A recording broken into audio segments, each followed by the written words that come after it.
If there's no gold there, it's because Trump and Musk are finding a way to get it out and push it to whoever they want to right now. And they're just buying time if there's no gold. But again, look at what we're doing. Instead of adding gold, instead of adding silver to our strategic reserves, regardless of what may or may not be in Fort Knox, we're presently being stolen out of there right under our noses, as President Trump is telling us to look here and don't look over there, of course. We're not doing that. We're not adding to our strategic reserves of gold and silver. This should tell everyone what's happening, and it's too easy to understand what's going on. The gold reserve was never supposed to be a static, untouchable hoard of the U.S. federal government, as it is now. It was supposed to be there for Americans and other dollar users who traded in their dollars for gold. Gold was supposed to flow in and out. Then, the U.S. government slammed the doors of the federal gold vaults shut and declared, "The gold is all ours forever."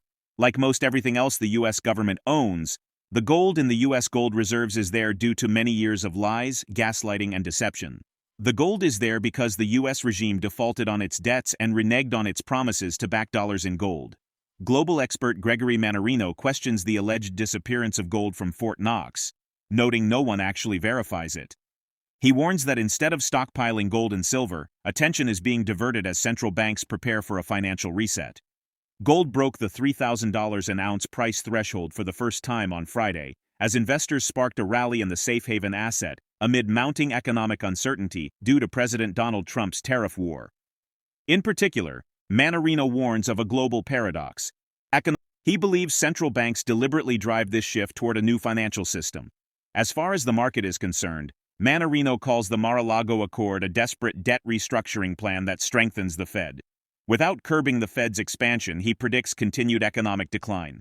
In recent weeks, the buzz has been mounting about a new American plan, a Mar-a-Lago Accord, to upend the global monetary system. We can only hope it remains idle chatter. In brief, based on a detailed discussion paper by CEA Chair nominee Stephen Moran, the accord would have America's trading partners help weaken the dollar and commit to providing low-cost, long-term financing to the U.S. government, enforced by the threat of higher tariffs or removal of security guarantees. Now, we present the clips of Gregory Mannarino's insights from his recent interview.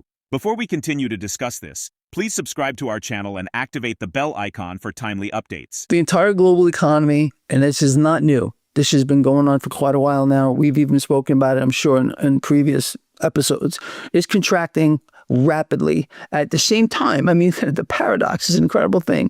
At the same time, we got global debt ballooning at its fastest pace. What's the common denominator? We got to look for commonalities. The common denominator here is so glaringly in our face here. It's central banks running the entire show, running us into the ground, preparing to push us into a new system. President Trump's going to be signing an executive order allowing cryptocurrencies, companies like BlackRock, access to the Federal Reserve's payment system. This is a godsend, or sent from the devil, however you want to look at it, for the Federal Reserve. This is a massive win. This is exactly what the Fed wants as a bridge into the new system. Everyone knows it's coming.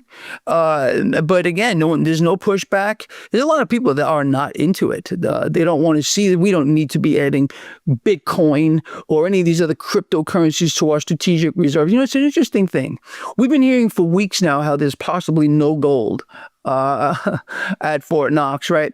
President Trump keeps talking about it, and his sidekick over there, Elon Musk, I call him the little man. I don't care how rich he is. It doesn't matter to me, but the little man over there, where's the rush to get over to see if it's gone? You notice there's no real rush over there. We keep hearing about it.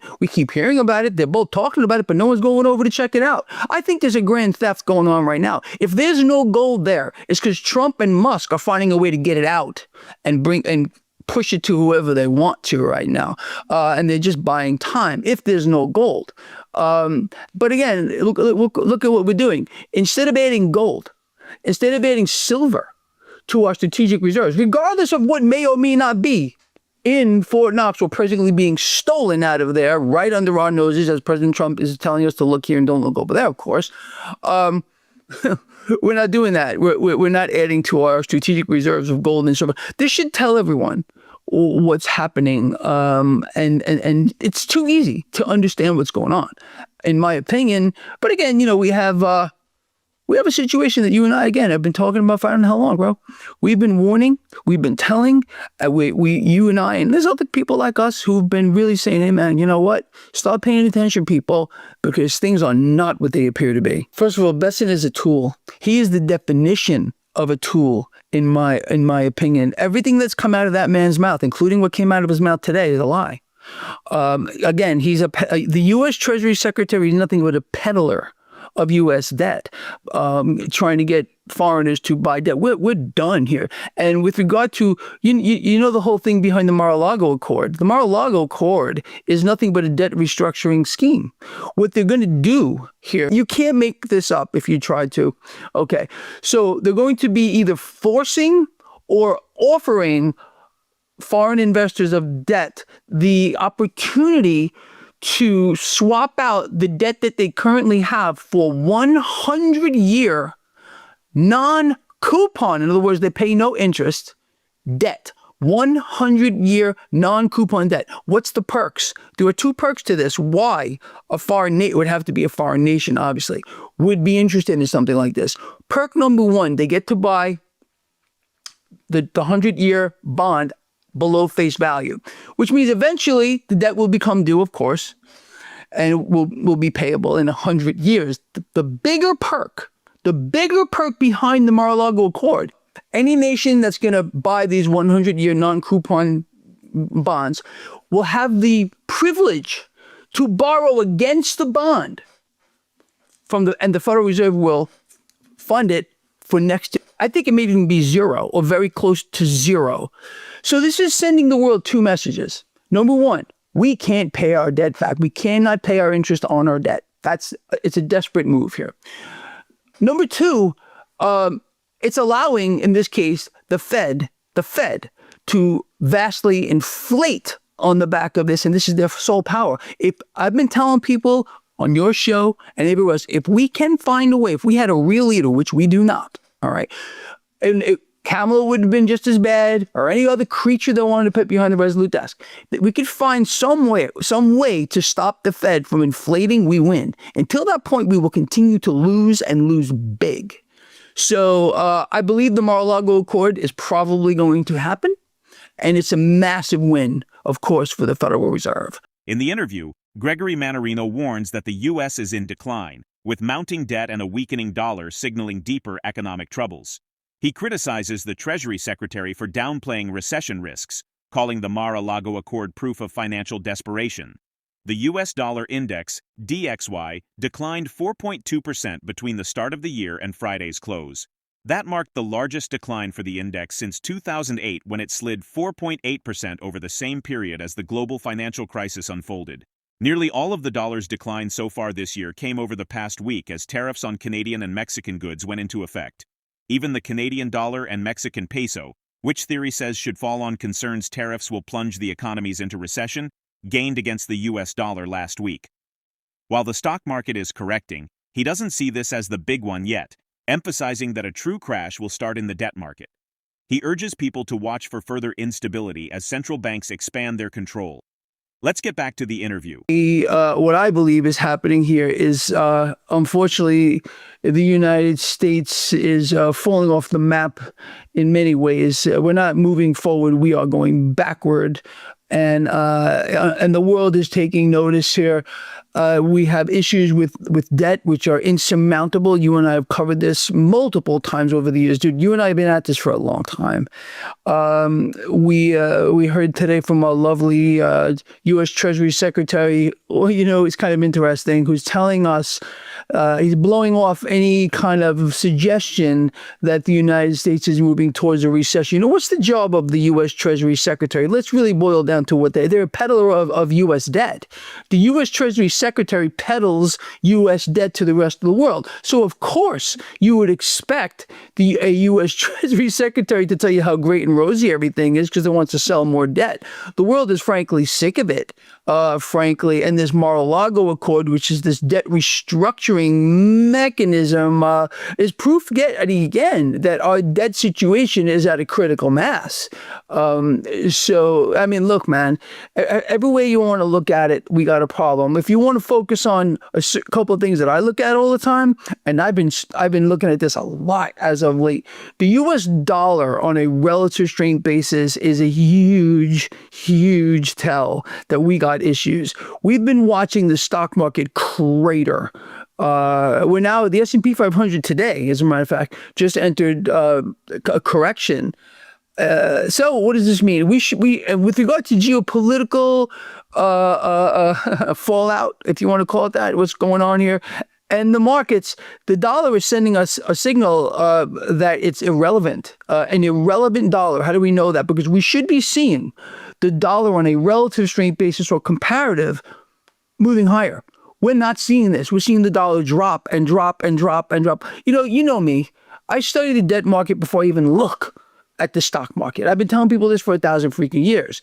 So with regard to the stock market, I know everyone's freaking out about it a little bit. This isn't the big one in my opinion because we're not seeing that meltdown in the debt market, which is going to be the precipitating event for a stock market literally crash or meltdown. Now, the economy is crashing around the world, and the United States obviously part of that. And I think what's happening here in the United States is worse in many places, right, than compared to other places in the world right now. But the U.S. dollar now is sending us all a very bad signal, and we need to listen to what the dollar is saying. It's a language. You just got to learn to decipher what's happening. We shouldn't be seeing the dollar fall on a comparative basis to other currencies. We should be seeing that, knee-jerk here. The dollar is generally seen as what? Safe haven, safe haven. It's not happening. No one wants our dollars, not even us, not even people who follow our work. They don't want the dollar. It's being destroyed, along with other central bank issue notes as well. So that's a big tell about what's happening here to the United States. Now, let's just look at this from another perspective. If in fact we were seeing, let's say, dollar strength, I think the dollar index right in the Dixie is below 104, which is a critical level. We're below it right now, which means we could see this could precipitate a much larger drop. Now, if we were seeing the opposite, if we were seeing 108, 109, 110, something around, then, you would say, okay, hold on a minute. People are looking at the dollar as a safe haven. It's not. That's a big problem. Now, we also have this issue of the debt market. We've been seeing a whipsaw effect with regard to the U.S. 10-year yield. It's unstable. This instability here, what is it going to require? It's going to require the Fed in this case to get in there and buy more debt, which is their goal anyway, since the inception of central banking to own it all. So there's a couple of things that are going on here. Now, with regard to the market, look, man, I'm going to be the first guy to tell people when I believe that it's the big one. And I keep getting that question. Even this morning, Greg, is this it? No, I don't see this as the big one. Doesn't mean that we can't see a significant sell-off in the stock market, okay? We haven't had a real correction, and I can't even remember. It feels like 1,000 years. We haven't had a normal correction. Markets correct. This looks like, to me, it could precipitate into something worse. But as I'm looking at this right now, it looks like a corrective phase, which we need. Okay, but I'm not saying people should be jumping in here and buying the dip either. I've been doing a daily breakdown of the technical dynamics in play with regard to the S&P 500 every day now for the past at least a week. And I urge people to look at that. My website, traderschoice.net, top of the second page. I also did a breakdown on the dollar. I did a breakdown on silver. I'm going to be doing this stuff to keep people more in the loop. But that's what's happening here now with regard to, again, dollar, huge tell as of right now. Debt market instability is clearly unstable right now. And then the stock market here, I don't see this right now as the quote-unquote big one. The big one's going to begin and end in the debt market. And we're not seeing that yet, all right? And you and I, we're going to keep our people on top. The current gold rush comes when the global credit bubble threatens to burst. With unprecedented levels of debt and rising interest rates undermining bond markets, confidence in sovereign debt, once seen as the ultimate haven, is eroding. If the debt market collapse is inevitable, what steps can individuals take now to protect their wealth before the system resets? Drop your thoughts in the comment section below. If you find this video informative, don't forget to support our channel and turn on notifications to stay informed about our latest videos. See you in the following video.